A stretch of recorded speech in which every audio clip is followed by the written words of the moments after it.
सोलापुरातील छत्रपती शिवाजी महाराज यांच्या जयंतीनिमित्त सोलापुरात सध्या लगबग जी आहे ती लागलेली आहे। सोलापुरात छत्रपती शिवाजी महाराज यांची जयंती मोठ्या उत्साहात साजरी जाते।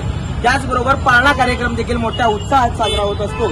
सोलापुरात छत्रपती शिवाजी महाराज यांच्या पुतळ्याच्या सुशोभीकरणाच्या नावाखाली मागील एका महिन्याभरापासून या ठिकाणी हा पुतळा जो आहे तो पुतळा परिसर बंद होता, कापडाने बंदिस्त ठेवण्यात आला होता। मात्र कापड उघडल्यानंतर या ठिकाणी एक वेगळं सत्य जे आहे ते सत्य समोर आलेलं आहे। आपण जर या ठिकाणी पाहत असाल तर ही थेट दृश्य राजनीती न्यूज चॅनलच्या माध्यमातून आपण या ठिकाणी दाखवत आहोत।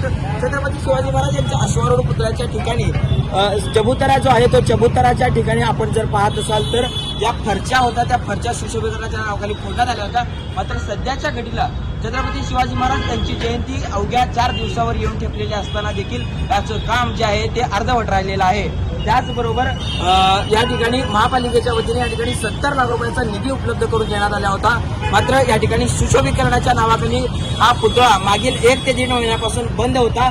मात्र आता उघडल्यानंतर या ठिकाणी जे आहे ते वेगळंच सत्य या ठिकाणी समोर आलेलं आहे। छत्रपती शिवाजी महाराजांचा पाळणा कार्यक्रम हा मोठ्या प्रमाणात साजरा होत असतो। मात्र इथली परिस्थिती पाहता सध्या वेगळीच दिसत आहे। आता या ठिकाणी मंडप बांधण्याचं काम चालू आहे। आता हे मंडप बांधून या ठिकाणी आपल्या चुका झाकण्याचं काम या ठिकाणी होत असल्याचं चित्र आपल्याला या ठिकाणी स्पष्ट दिसत आहे।